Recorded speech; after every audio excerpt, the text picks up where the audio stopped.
Bom dia a todos.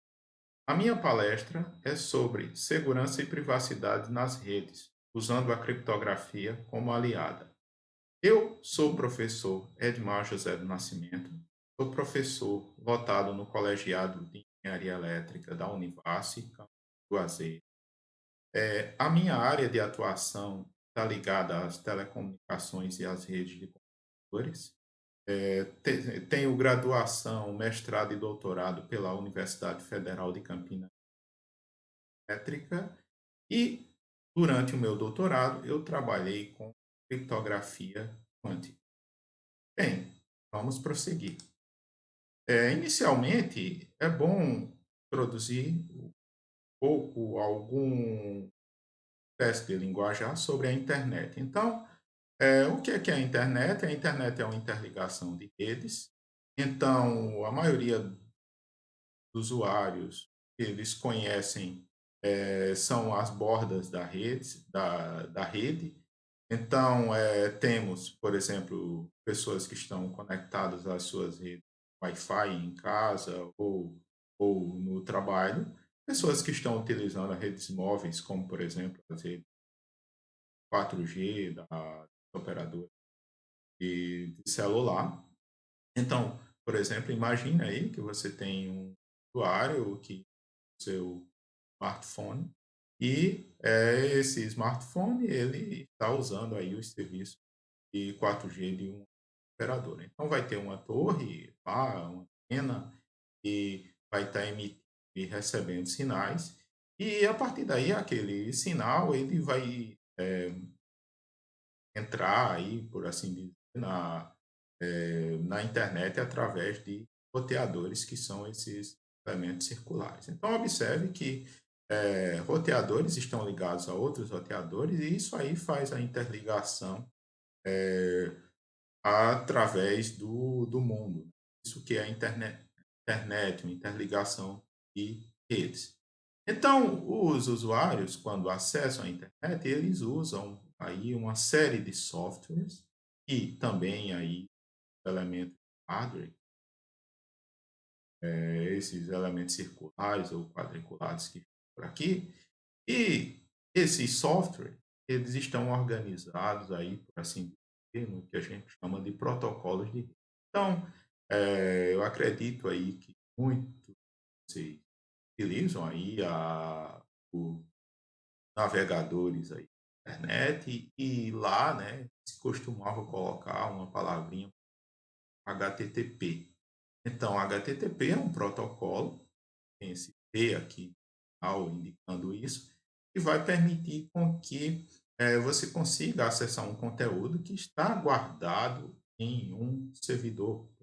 Então, ele faz uma requisição via HTTP e o servidor responde e retorna algum objeto, assim dizer, e aquilo dali vai ser exibido na tela do usuário. Então, esse protocolo, vários outros protocolos, então a internet é um conjunto aí de diversos protocolos de rede, e poderia fazer analogia com software, que estão sendo executados e permitem que você consiga recuperar a informação que está armazenada em algum lugar.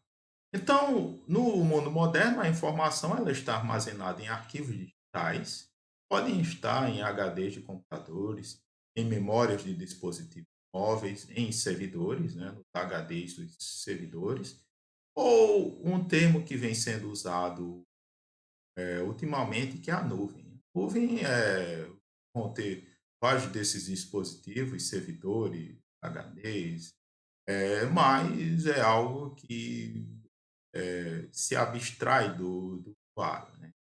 Aquilo tá ali está na nuvem, aquela informação, inclusive, ela pode estar replicada, ela pode estar ter cópias delas em vários dispositivos que estão espalhados aí nessa nuvem. Então, nós temos um grande volume de dados pessoais armazenado e acessível através da infraestrutura de redes de comunicação. Nós vimos aí que através dos protocolos de rede, nós podemos fazer uma solicitação dessa informação armazenada em algum lugar. Além disso, a todo momento, indivíduos que não têm autorização, eles buscam explorar vulnerabilidades dos sistemas a fim de obter dados importantes. Então, nós temos os famosos hackers que procuram encontrar essas vulnerabilidades e quando eles encontram, eles costumam ou capturar dados ou então fazer algum tipo de baderna para deixar o seu rastro evidente. Com isso, nós temos episódios de violação de segurança que podem tornar acessíveis enormes quantidades de dados dos usuários. Né? Isso aí é um problema. Além disso, esses dados que são roubados, eles podem ameaçar a privacidade de indivíduos. Dependendo do tipo de dados, isso pode ser um problema muito grande. Quais são as consequências que isso pode trazer? Nós temos as consequências financeiras, são as que costumam ser as mais preocupantes. Os dados eles podem ser usados por golpistas para abrir contas bancárias, a tomar empréstimos, diversos tipos de golpes financeiros podem ocorrer.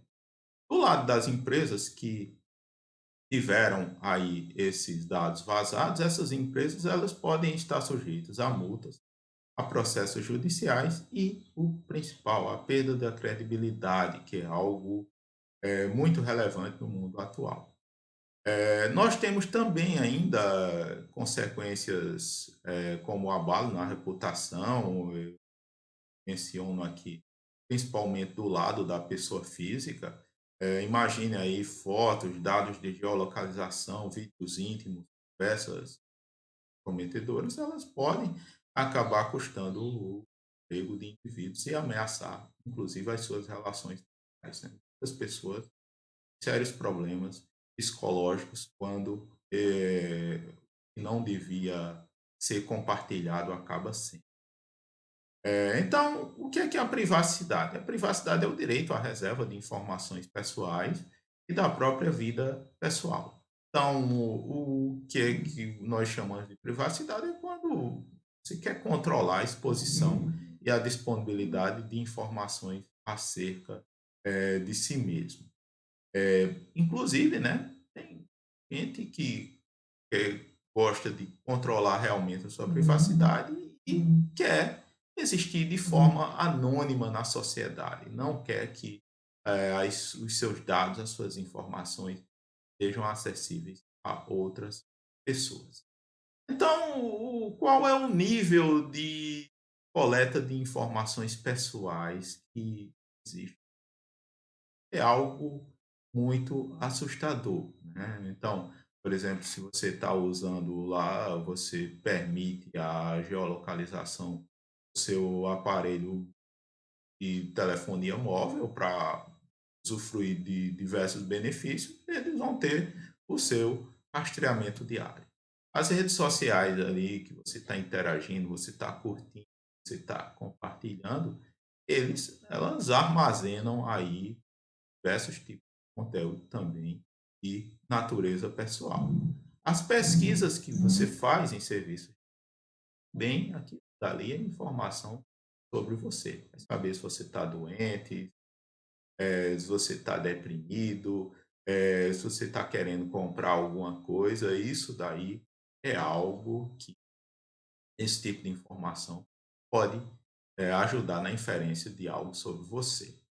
Então é de se perguntar, né, qual seria o dano se dados de contas como conta Google ou Microsoft aí vazassem e se as suas redes sociais forem usurpadas por criminosos. Isso aí é algo que nós vemos acontecer muito, né? Principalmente essa parte das redes sociais.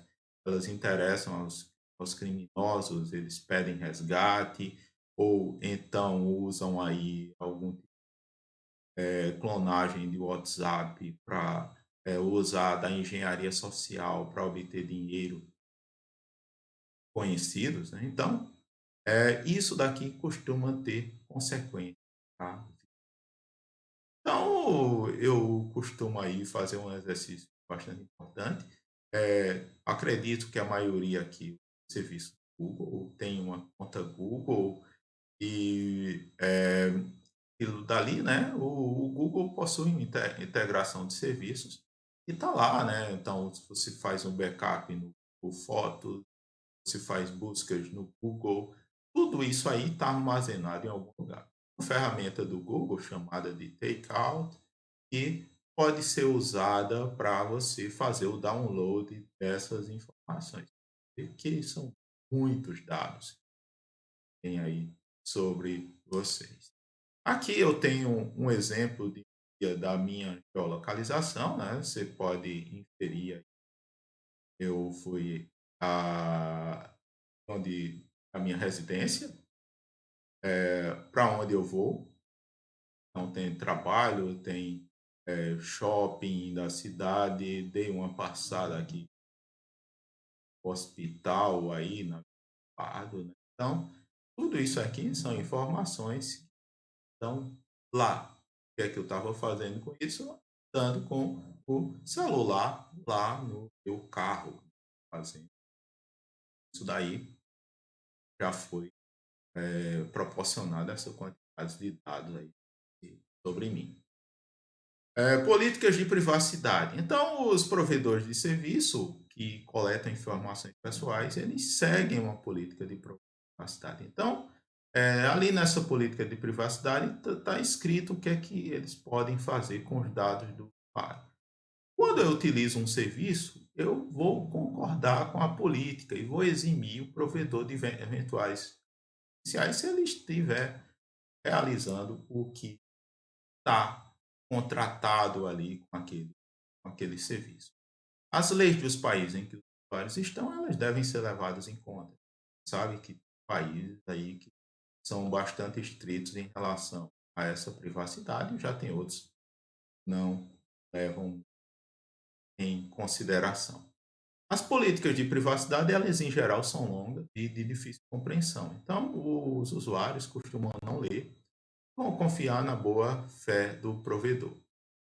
Para garantir a privacidade dos seus usuários, o provedor de serviço não pode permitir que atacantes maliciosos acessem os dados de modo não autorizado. Então, primeira coisa, você tem o que você autoriza, né? Então, você pode estar autorizando que aqueles seus dados sejam usados para publicidade, mas não está autorizando que aqueles dados caiam na mão de criminosos. Então, os conseguir obter esses dados, ele está, de alguma forma, violando aquela política, contrato entre as partes. Então, no Brasil, nós temos a Lei Geral de Proteção de Dados Pessoais, que foi aprovada há algum tempo, que ela vai dispor sobre o tratamento de dados pessoais. A ideia básica aqui é que dados que estão sendo gerados ou tratados no território nacional, ainda que sejam relacionados à pessoa com domicílio no Brasil, esse tipo de tratamento de dados ele esteja sujeito a essa LGPD. Então, a LGPD no Brasil tem a definição do tipo de dado, que é um dado pessoal. O dado pessoal é aquele que vai identificar o indivíduo. Então, quando você está pensando aí, CPF, você acaba identificando a pessoa de alguma maneira, né? Ou algo, nome da mãe, o nome do pai, também são informações que permitem identificar. Então, isso são dados pessoais. Nós temos ainda o que é dado pessoal sensível, então aí você já está incluindo dados raciais, dados religiosos, opiniões políticas, filiações a sindicatos, eh, organizações religiosas e assim por diante. Tem também dados referentes à saúde ou à vida sexual, orientação sexual, dados genéticos ou biométricos, quando vinculados a uma determinada pessoa. Então, isso aqui são dados sensíveis. Tem também dados que são anonimizados, é quando você tem a não identificação do titular desses dados, né? Normalmente se utiliza isso aí para algum tipo de pesquisa, algo que você não queira identificar a pessoa e que a finalidade mais importante é a identificação do indivíduo. Ainda em relação ao tratamento de dados, para que seja permitido o tratamento de dados segundo a LGPD, nós temos várias condições. Aqui eu destaquei algumas delas, né? Como, por exemplo, o consentimento do titular. Então, normalmente, quando você está fornecendo dados para alguma organização, você está consentindo que dados sejam tratados. A necessidade aí na execução de algum contrato, então pode ter determinadas informações, né, para, imagine aí, prestar um serviço de telefonia, de energia, água, por exemplo, você precisa fornecer informações como o seu CPF, o seu endereço, informações desse tipo, para que um contrato seja executado. Você tem ainda a realização de estudos por órgãos de pesquisa, aqui a preferência que haja a anonimização dos dados pessoais. É, ainda tem o uso pela administração pública para políticas públicas previstas em leis, dados em contratos e assim por diante. E tem aqui, eu ainda destaquei o uso para a proteção do crédito. É algo aí que está em lei, né? Então, você pode ter aqueles dados relativos aos pagamentos realizados. Pagou ou não pagou, se está devendo, né? Isso aí pode ser usado para a proteção do crédito. Em relação aos dados sensíveis, esses requisitos para você tratá-los, eles são mais estritos. A gente tem aqui algumas das hipóteses em que eles podem ocorrer, eu destaquei aqui algumas, né? Uma delas é que tem que haver o consentimento de forma específica e destacada. Então, é um consentimento mais detalhado. Você tá tendo que ser informado realmente para que finalidade aquilo ali vai ser utilizado. Um exemplo que eu dei imagina aí, vai fazer algum tipo de teste genético e você forneça amostras do seu DNA, aquilo dali vai ter que ter alguma coisa bem específica, você consentindo a passando daquelas que você está cedendo aquelas informações para alguma empresa que vai realizar aquele trabalho. Então, e se não houver esse consentimento, ainda pode haver, né, desde que também seja indispensável para, por exemplo, cumprimento de uma obrigação legal ou regulatória pelo controlador, a execução de políticas públicas, realização de estudos por órgãos de pesquisa, garantia da prevenção à fraude e à segurança. Então, imagina, por exemplo, que o IBGE está fazendo uma pesquisa e perguntando ali a, a cor do indivíduo, a a questão religiosa dele, né? Isso aqui estão dados sensíveis que estão dentro uma, de um estudo de um órgão público de pesquisa. Então, não é necessário aqui um consentimento explícito. Tá? E nós temos aí a prevenção à fraude e à segurança lá. Imagina aí que um banco vai usar os seus dados biométricos, então isso aí está lá nessa categoria de prevenção às fraudes. Aqui eu estou mostrando um exemplo de dados sensíveis, que uma amostra aqui de uma sequência de DNA minha, né? Então, nós temos aqui os cromossomos, os resultados daqui e dali, e uma análise disso aqui pode revelar, por exemplo, que eu tenho parentes determinados lugares, né, que eu tenho propensão a determinadas doenças, então é um dado sensível porque é uma informação bastante relevante. Então, nós podemos observar que o tratamento e uso de dados pessoais sensíveis, na maior parte das vezes, ele está de acordo com a legislação. Então, os bancos e os convênios de saúde, eles usam a biometria, principalmente por conta da prevenção de fraudes. Então, eles querem garantir que a pessoa que contratou o serviço, ela seja realmente a pessoa que está naquele momento. Nós temos que também dados coletados por SPC e Serasa para realizar serviços de proteção ao crédito, eles também estão dentro aí dessa categoria. A execução de um serviço de saúde por parte de um laboratório ou clínica também, né? Tá nesse, é um dado sensível a você tem ou não determinada doença, mas está ali nas questões são abrangidas aí pela LGPD.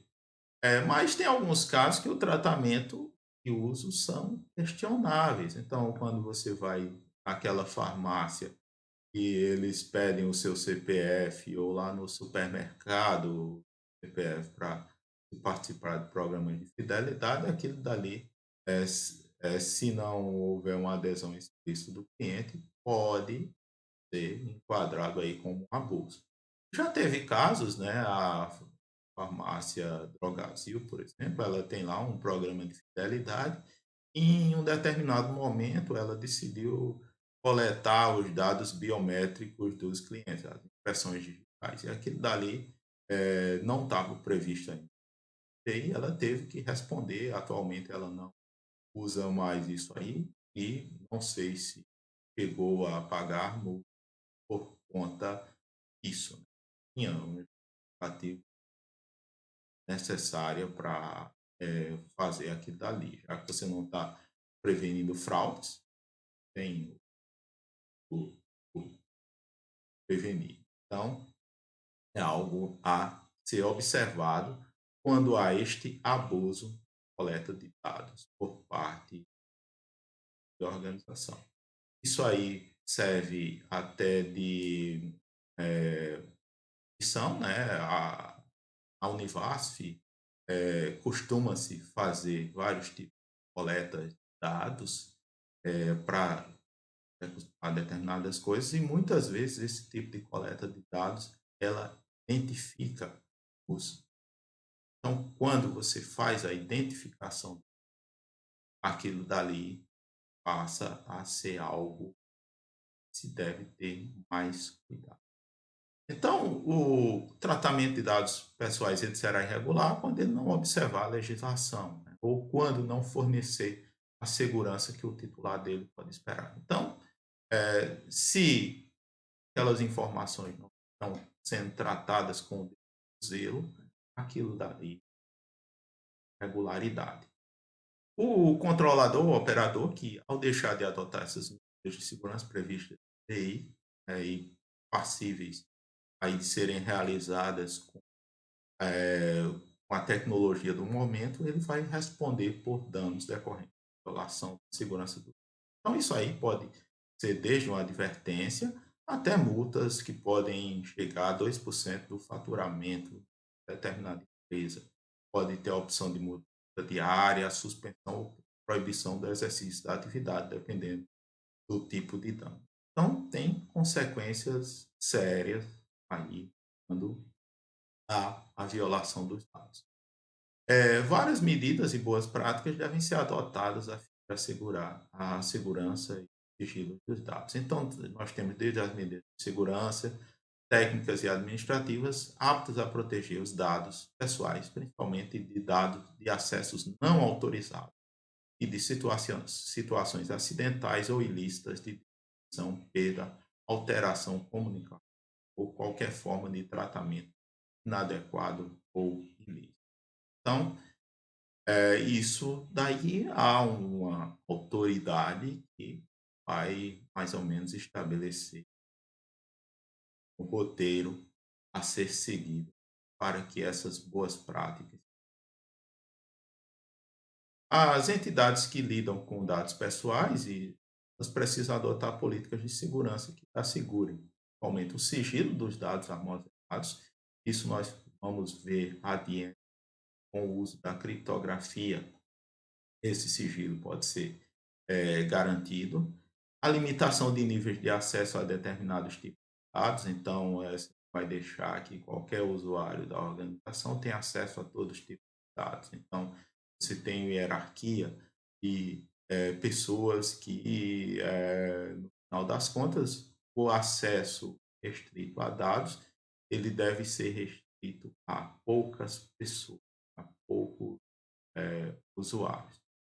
Tem ainda também que é necessário haver o registro de incidentes, porque quando houver algum incidente de segurança e houver uma investigação, uma auditoria, então aquilo dali vai ser uma forma de tentar descobrir o que houve e prevenir futuras invasões.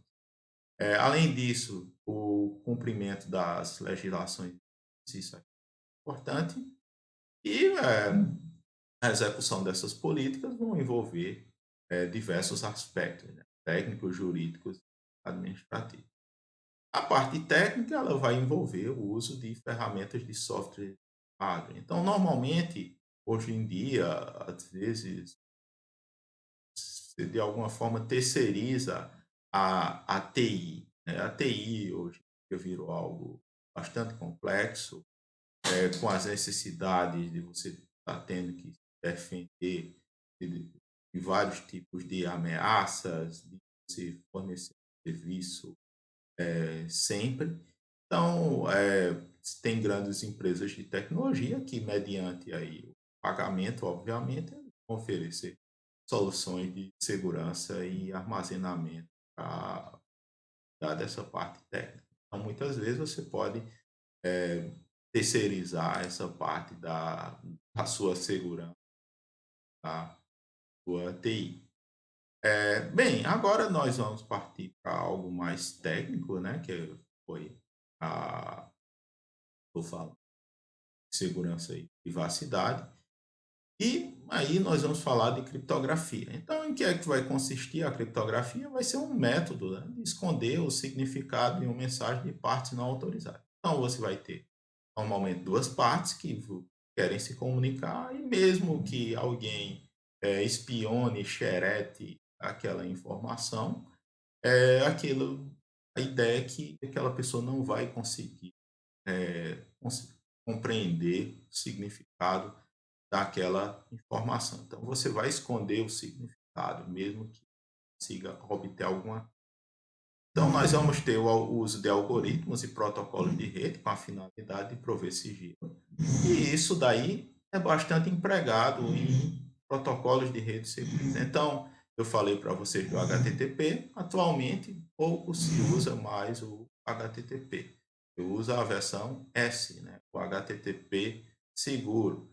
Temos vários outros protocolos que são usados para determinadas finalidades ou no núcleo da internet, mas a segurança hoje em dia é algo bastante importante. Por segurança, nós estamos falando do uso da criptografia de algum tipo de autenticação. Alguns outros exemplos, o sinal codificado de TV por assinatura, ele só pode ser obtido através de receptor específico, com um cartãozinho lá da operadora. Temos ainda a comunicação ponta a ponta do WhatsApp, a criptografia no sistema operacional Windows, são alguns exemplos de uso da criptografia.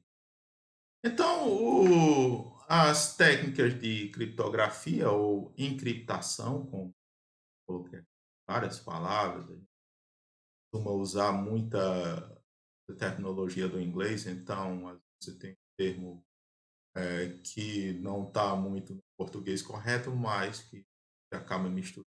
Então, aqui a ideia é eu esconder a informação. Então, eu estou usando técnicas de criptografia ou encriptação. A ideia é eu posso fazer isso em blocos de tamanho fixo, como está colocado aqui, né, cifras de bloco, ou então eu estou fazendo essa cifragem de uma maneira contínua. A ideia é fazer isso aqui com as cifras de fluxo. Ah, também, né, nós temos um outro tipo de classificação que podemos usar a mesma chave ou chaves distintas, e nesse caso, quando usamos a mesma chave, nós temos as cifras simétricas. Entre elas, aqui temos o DES, Triple Decimal e o AES. Temos também as cifras assimétricas, o caso do RSA ou a curvas elípticas, mas em todos esses casos, a ideia é eu tenho um algoritmo que é conhecido, um conjunto de regrinhas assim, uma receita de bolo, ele vai ser conhecido publicamente e o segredo, né, o componente secreto, ele vai estar através de uma que eu chamo de chave. Então, essa chave é algo que eu vou manter em sigilo. Então, aqui temos uma ilustração que ajuda a entender. Então, você tem uma entrada, chama de texto em claro, então é algo que seria legível aí a todo mundo, quem pudesse ler um arquivo de vídeo, uma foto, um texto, uma informação que com o software adequado eu poderia visualizar. Então, o que é que eu vou fazer? Eu vou ter um algoritmo e eu vou usar uma chave. Então, com essa chave, que só o emissor e o destinatário conhecem, eu vou aplicar a chave no algoritmo junto com o texto que eu quero cifrar e eu vou gerar um texto cifrado. A ideia é que qualquer um pode pegar e olhar esse texto cifrado, mas não vai entender nada. Quem vai entender vai ser quem aplicar a chave, que vai ser secreta, né, no algoritmo, junto com o texto cifrado, ele vai conseguir recuperar isso de volta. Então, quando eu faço uma cifra bem construída, né, um algoritmo bem construído, ele só deve ser quebrado através de um ataque de força bruta. O que é um ataque de força bruta? Você testar até a exaustão todas as possibilidades de chaves que eu poderia ter, até eu encontrar algo que faça sentido. Além disso, você não pode ter uma ajudinha. Por exemplo, imagina aí, você analisa o texto cifrado, você pegou e viu que tinha algo mais provável de ocorrer. Isso aí não pode acontecer.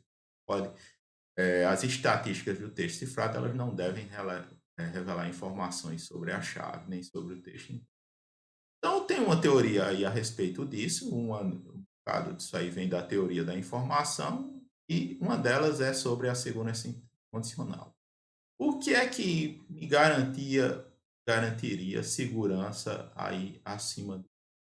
É você ter uma chave que seja aleatória e com comprimento maior ou igual ao texto em claro e que não poderia ser reutilizado. Então, isso significa que se você tem um texto lá, um vídeo de 1 GB e que você quisesse cifrá-lo de uma maneira incondicional, você teria que arranjar uma chave secreta de 1 GB ou mais e não reutilizar essa chave para outra. Claramente, isso aí não é algo prático de fazer, então as chaves que se utilizam, elas são de tamanho e são reutilizadas. Então, aí tem alguns compromissos, elas têm que ser grandes o suficiente para inviabilizar um ataque de força bruta em um tempo razoável, e eu não posso usá-las para essas chaves para criptografar uma quantidade infinita de dados. Então, eu vou até uma quantidade e paro. Depois disso, tá? Uma outra chave para tá? E o atacante, o hacker, né, ele tenha muitas informações a respeito do como quebrar o sistema. Nesse caso, a segurança vai ser apenas computacional, não é incondicional. Então, aqui nós temos um exemplo de cifras de bloco simétricas. Então, a ideia é você pegar n bits e converter em um bloco de n bits. A operação tem que ser reversível e a chave secreta é reconhecida entre as partes. Então, aqui nós temos uma ideia de como isso aqui funciona. Então, imagina que você está pegando 2 bits e convertendo em 2 bits. nós temos com 2 bits, zeros e uns, 4 possibilidades. Então, nesse caso, eu tenho que 00 eu estou cifrando em 1, 01 em 10, 10 em 00 e 1 em 01. Bem, isso daqui é uma das 24 possibilidades que eu teria de escolher essa, essa minha cifra. A ideia é que quem vai conhecer isso daí vai ser o remetente e o destinatário da informação. Outras pessoas teriam que testar, elas não conheceriam essa coluna decifrada, então elas teriam que testar todas as possibilidades até que algo faça sentido. Então aqui eu peguei aqui na internet a representação em binário, eu não sei exatamente que código está sendo usado aqui, da palavra olá. Isso aqui seria o nosso texto em claro que eu posso reverter usando aqui o mesmo tipo de mapeamento que foi feito para transformar olá nisso aqui. Quando eu cifro, né, eu fiz essa substituição 01 para 10, 00 para 1, e o que texto cifrado vai ser isso daqui, colocar na mesma é, tabelinha que fez essa conversão de olá para binário, você vai ver que é um texto que não faz sentido, né? Ele aparece alguns caracteres estranhos. O que é que seria a força bruta? É testar as 24 combinações possíveis, encontrar um texto que faça sentido. Nesse caso, você ia ver que você teria poucas possibilidades e na hora que você fizesse uma substituição que resultasse em olá, você já saberia que conseguiu encontrar aí a forma de quebrar a cifra. Então, isso aí seria o ataque de força bruta. Né? Claramente, 24 possibilidades é muita coisa, eu posso fazer isso rapidamente. Então, a ideia é usar chaves de tamanho maior. Então, à medida que eu aumento o tamanho da chave, aquela tabela vai ficando bem maior. Né? Você vai ter um bloco de 128 bits, tem uma tabela aqui bastante gigante, até complicado aí de se armazenar isso em determinado lugar. Então, o que é que um sistema prático vai fazer? Ele vai, de alguma forma, simular uma tabela daquela para valores de blocos grandes, mas que ao invés de aquela tabela estar toda especificada em um determinado lugar, ele vai usar um algoritmo com operações de substituição e permutação para poder calcular os elementos daquela tabela. Então, mesmo com uma chave menor, você vai ter. Isso aqui depende muito do poder computacional do momento, mas com os sistemas existentes atualmente, destaco aqui o AES de 256 bits, você levaria muitos anos para conseguir realizar um ataque de força bruta sucesso. Então a ideia é essa. Você vai aumentando o tamanho do bloco até um ponto que o poder computacional existente naquele momento ele demore muito tempo realmente para que consiga recuperar aquela informação de maneira satisfatória. Então, como é que essas cifras de bloco são feitas aí atualmente? Elas usam uma estrutura conhecida como cifra de Feistel e tem operações de permutação e substituição em várias rodadas ou etapas. Então, a chave ela vai ter um tamanho fixo, lá uma certa quantidade de bits. Por exemplo, 10 aqui com 56 bits, e aquilo dali vai ser quebrado aí, transformado em subchaves. Você faz um procedimento de mistura e no final isso dali faz cifra o texto e faz algo similar aquelas tabelinhas que nós vimos. Você pega um bloco de bits e em claro, né, e transforma em um bloco de bits cifrado. O 10 já não é algo que é mais seguro, ele já deixou ser usado aí há bastante tempo, né? Mas as ideias, mais ou menos, elas são as mesmas. A cifra de Fastel vai entrar o texto em claro aqui, e se nota que tem separações em parte esquerda, parte direita, depois aí você tem uma espécie de uma rodada aqui, de permutações baseada aqui na chave, depois você tem mais inversões, operações de adição, né? Então você vai fazendo as inversões, você vai fazendo as as permutações, né, e vai fazendo isso, tá, várias vezes aqui em 16 rodadas até sair o texto cifrado. E para a operação, para você decifrar, ou a decriptação, vai entrar o texto cifrado aqui embaixo e você vai desfazendo as operações até sair o texto em claro. Então, note que eh, todas essas operações, deslocamento, permutações, elas são conhecidas. A única coisa aqui que seria desconhecida do atacante seria esses K1, K2 até o K16 que dependem da chave secreta. Então ele teria que, o inimigo teria que estar testando as possibilidades de chaves. Então, no caso do 10, as 2 elevado a 256 possibilidades e jogando aqui para ver se conseguir obter o texto em claro correto. Ainda sobre o 10, aí tem um detalhamento de como essas operações feitas, mas é a ideia de permutações, deslocamentos.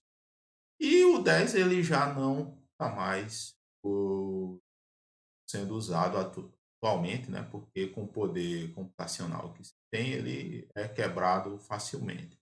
Então, o que se utiliza é o AES, o padrão de criptografia avançada, a sigla em inglês, e ele trabalha com chaves de 128, 96, 156 bits. Como a gente vai ver no exemplo, né, já estão usando essa chave de 256 bits. Então, provavelmente isso aí está se pensando em fornecer a segurança máxima por conta do aumento do poder computacional existente, né? Então, vai ter uma estrutura um pouco diferente, mas continua com operações.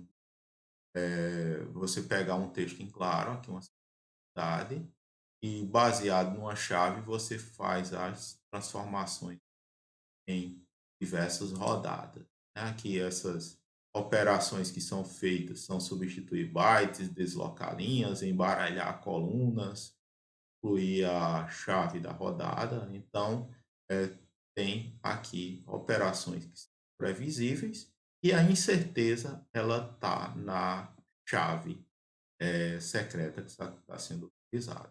Aqui também mais um detalhamento dessas operações, as substituições, as permutações dos bytes, os deslocamentos de linhas, as misturas de colunas. Você vai fazendo isso aqui diversas vezes até chegar no produto final, que é o texto cifrado. E depois você reverte isso daí quando você vai decifrar. Além dessas cifras de bloco, você tem cifras que a gente simétricas, que são as chamadas cifras de fluxo. A ideia aqui é você vai criptografando bit por bit. Então, pega um, faz uma operação de soma ou exclusivo, um bit aqui proveniente de um gerador pseudo-aleatório. Então, aqui a ideia, você usa uma chave para alimentar um gerador pseudo-aleatório, uma determinada função, aí gerar uma sequência, e nós chamamos de sequência pseudo-aleatória, porque ela parece algo aleatório, mas ela não é aleatório, porque ela é alimentado aí com chave. Então, se você usar a mesma chave, você vai produzir a mesma sequência sempre. você variar a chave, você vai produzir uma sequência diferente. Então, isso daí, né, tem, assim como as cifras de bloco 10, o AES, essa RC4, ela já não é mais segura, já tem outras que realizam a função de uma maneira adequada atualmente, né, e cada uma delas vão ser usadas para finalidade específica. Então, qual é o problema que se tem do uso dessa criptografia simétrica? É que você vai ter que compartilhar uma chave secreta entre as partes. Então, isso aí vai significar distribuir a chave através de um meio seguro, problema a ser resolvido.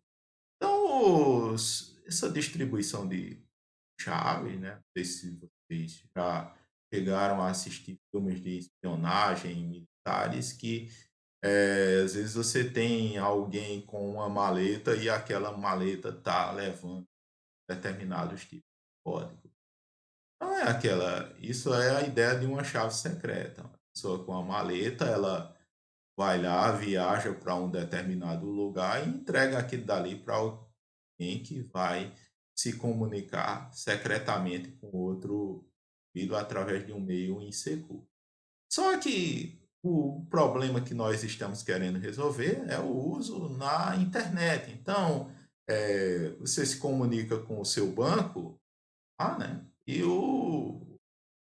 você não está indo lá no banco pegar a sua chave secreta para se comunicar com ele. Então, nas redes de computadores se utiliza uma estratégia conhecida como sistema criptográfico assimétrico.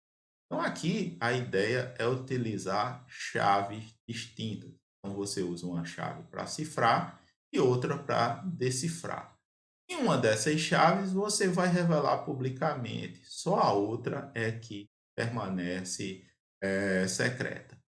Só que esses sistemas eles costumam ser computacionalmente muito exigentes, então você acaba usando esse sistema assimétrico apenas para você distribuir a chave simétrica. Então você usa um algoritmo desse para poder distribuir a chave secreta, porque vai tornar o canal seguro com eles.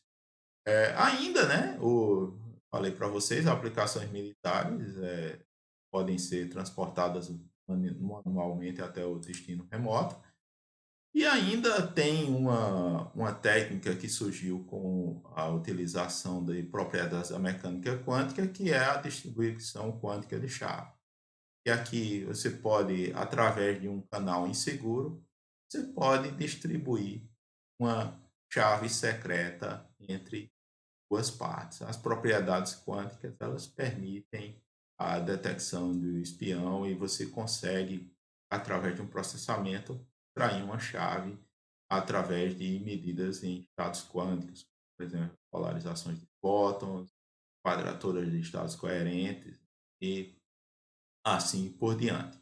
Só que isso aqui é algo ainda relativamente novo e você consegue distribuir chaves para distâncias grandes. Então, o final o que se utiliza aí atualmente em cenários como a internet é a utilização de cifras assimétricas ou criptosistemas de chave pública. Eles vão possuir chaves distintas, para uma o que você usa para criptografar, que é a pública, e a outra é a privada, que para decifrar o vai ser computacionalmente inviável obter uma das chaves a partir da outra. Essa é aqui a questão da dificuldade, né? Você tem a pública, você não vai conseguir obter isso com facilidade a privada. E vão ter, né, funções matemáticas que vão realizar essa operação de criptografia e decifragem, né? São operações de exponenciação em corpos finitos. Então, Atualmente se utiliza aí o RSA, também tem o algoritmo aí de curvas elípticas, e que é mais segura, só que não é usado para todo o processo de comunicação. Principalmente o RSA para alguma coisa, para a parte inicial, e depois se utiliza aí o sistema de chave simétrica. Então a ideia aqui é você ter um bloco de bits entre 1024 ou 2048 bits. Você vai tratá-lo como um número inteiro decimal, com mais de 300 dígitos.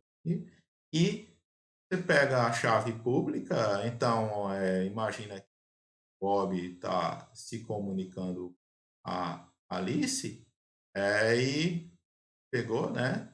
Você vai se comunicar com a Alice, então a Alice vai ter que ter fornecido a chave pública dela para o Bob. Então o Bob vai pegar a chave pública da Alice, vai jogar aqui no algoritmo, vai transmitir o texto cifrado. Então a Alice ela tem a chave secreta dela, a chave privada, e vai usar essa chave para poder decifrar a mensagem e produzir o texto em código. Como é que é o algoritmo RSA? Então ele pega números P e Q, números primos bastante grandes, eles são números primos aí da ordem de 1000 bits, por exemplo, né? Então, muito grandes. Pega esses números, né? Faz o produto entre eles, depois aqui, operação, calcula o n, né? Toda aqui uma operação determinística que a partir desses números primos P e Q você vai produzir inteiros E e D. Né? Então, o que é a chave pública? Vai ser o número E, esse inteiro E, e o número N, que é o produto entre os primos. Então, você tem produto entre os primos. E a chave privada vai ser o D e o N.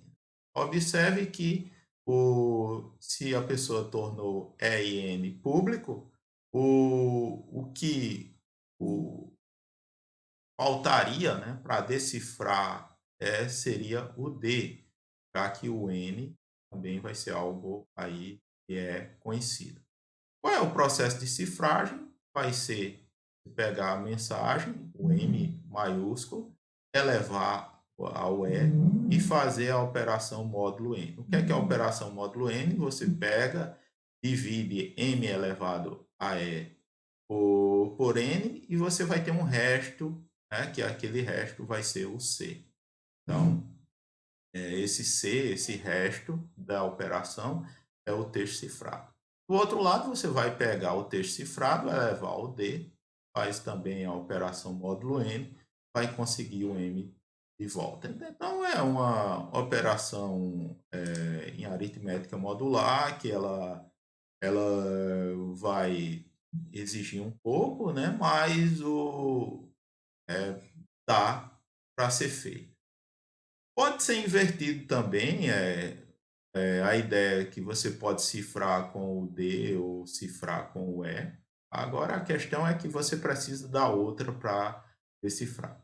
Onde é que você costuma cifrar com a chave secreta? É no que a gente chama de assinatura digital. Então você assinou alguma coisa, você usou a sua chave secreta, né? E quer que outros verifiquem a sua assinatura. Então os outros vão ter a sua chave pública para poder verificar a assinatura.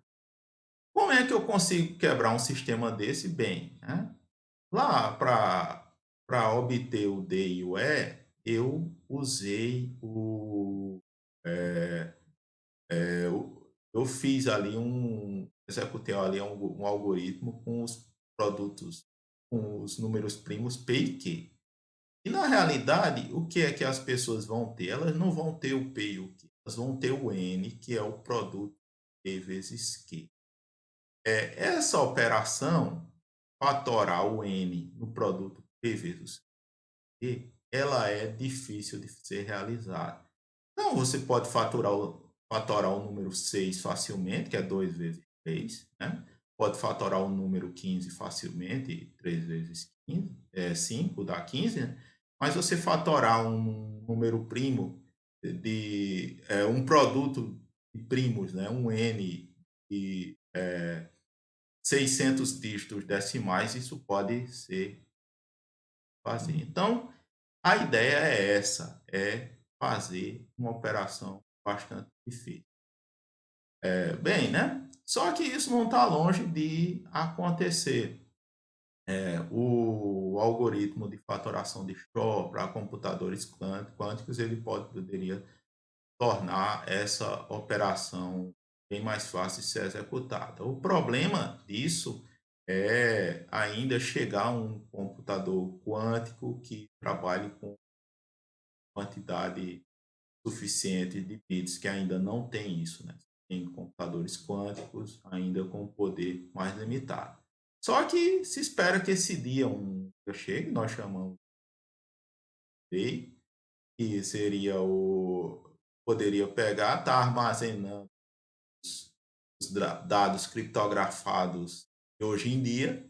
E lá no futuro, né, quando você tiver aí um computador quântico tamanho razoável, você poderia usá-lo para quebrar essa criptografia de hoje em dia. Por isso que já está sendo urgente se falar em criptografia pós-quântica, porque imagina aí o que se está utilizando hoje em dia com RSA ou com curvas elípticas. Daqui a alguns anos ou décadas, poderia-se ter acesso a essa informação em computadores quânticos. Além desses algoritmos criptográficos, né, nós vimos criptografia simétrica e assimétrica, nós temos ainda o uso de funções de hash, o resumo. É um tipo de alternativa que se usa nos sistemas de criptografia e com isso, né, usando a criptografia, funções de hash, busca-se ter confidencialidade, o sigilo, né? Apenas o destinatário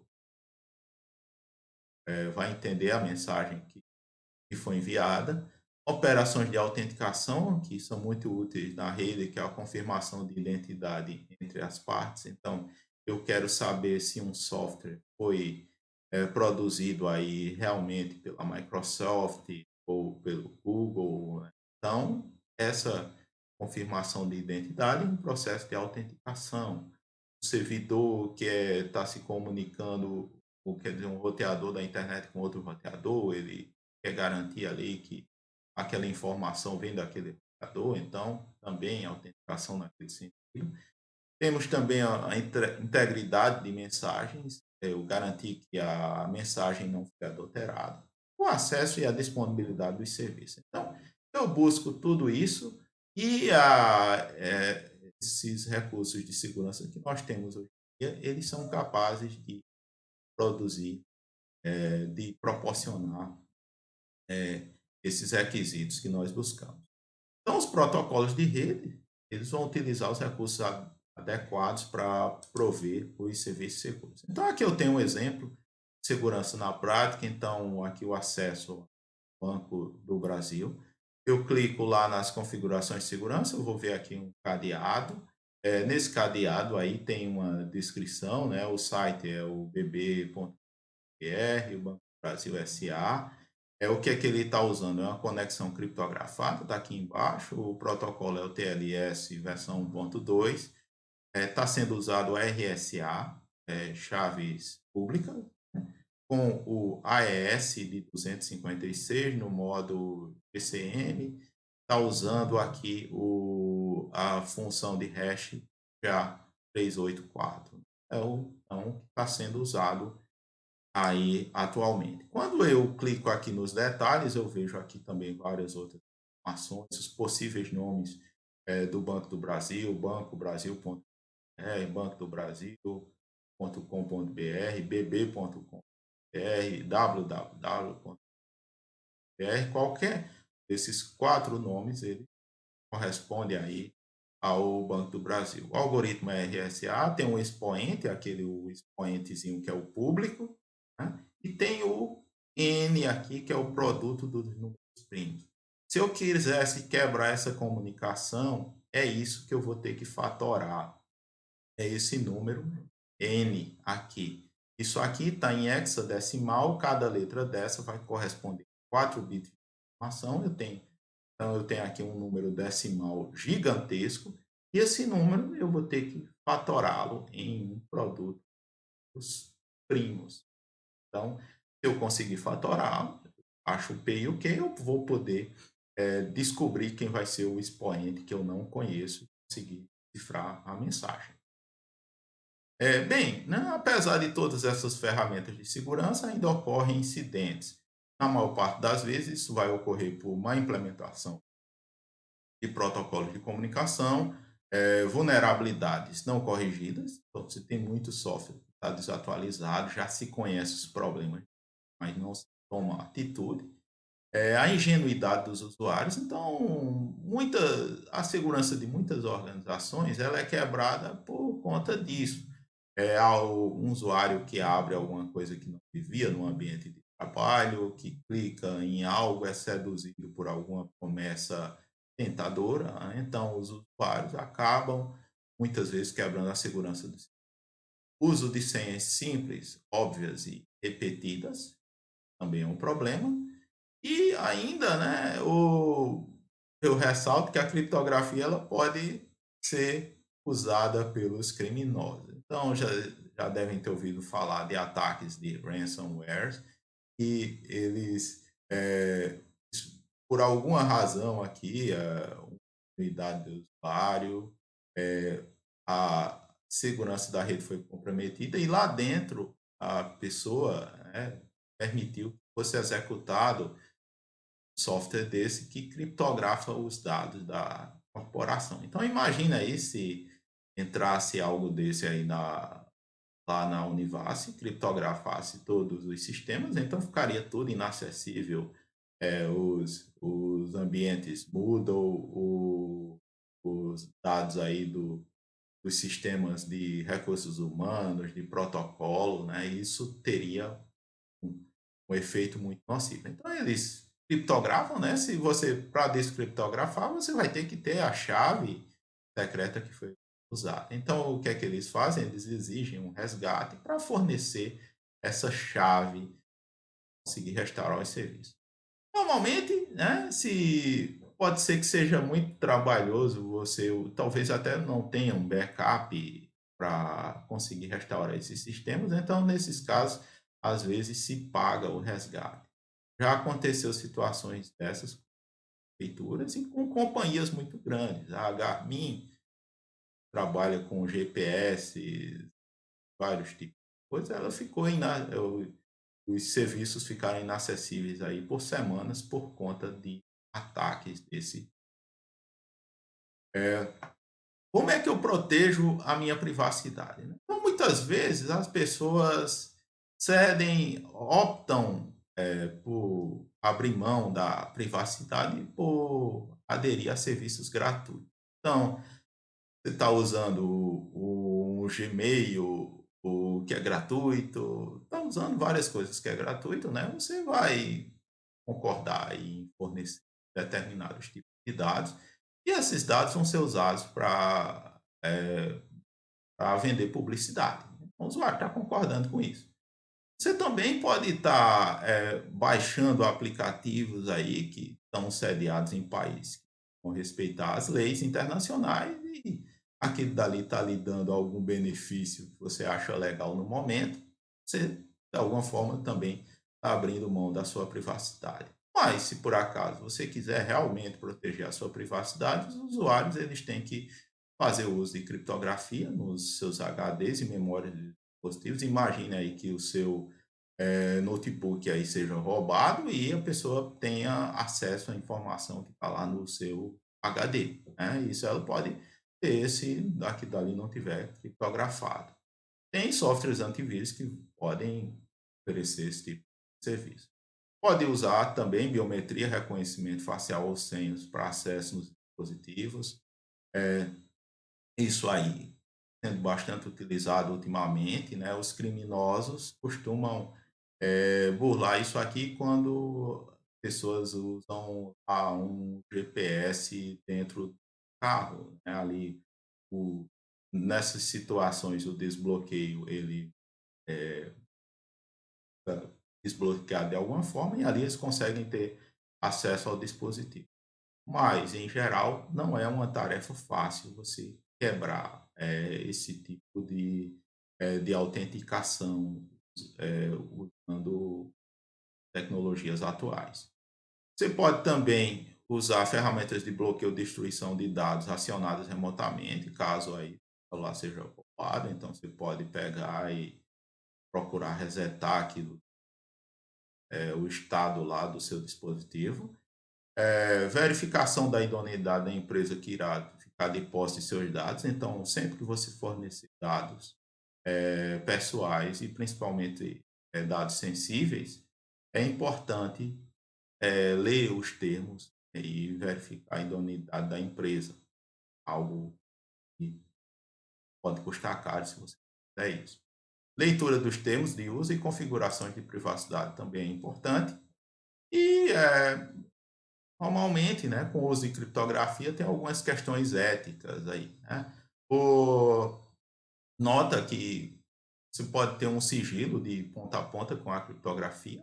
Então, pode ter um criminoso lá se comunicando com outro criminoso em determinado lugar, e aquela informação está sigilosa, né?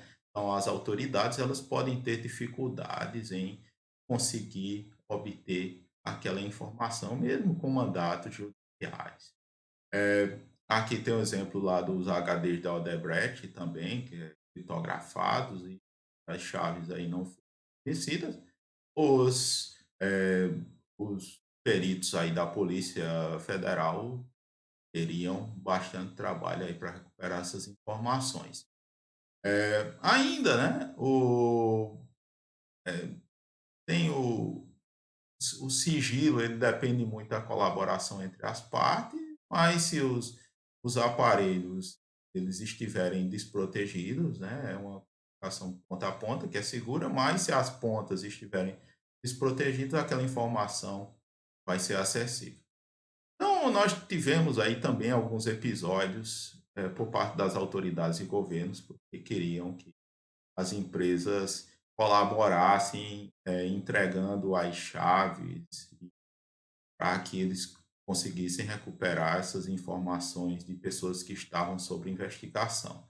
Então, é algo que é uma questão ética relacionada ao uso da criptografia. Em termos de considerações finais, o que eu tenho aqui, a criptografia é uma ferramenta para garantir o sigilo da informação. Ela pode garantir a privacidade da comunicação entre usuários, mas ela pode ser violada, caso os provedores de serviço não sigam as práticas de segurança corretas. E o mau uso dos serviços por parte dos usuários também pode levar a violações de privacidade. Então, tem todo um sistema aqui para a gente ter a nossa privacidade. Vai depender, além da utilização de ferramentas de segurança corretas, também um compromisso por parte dos usuários em relação à privacidade. É isso. Obrigado por participarem dessa apresentação. Até mais.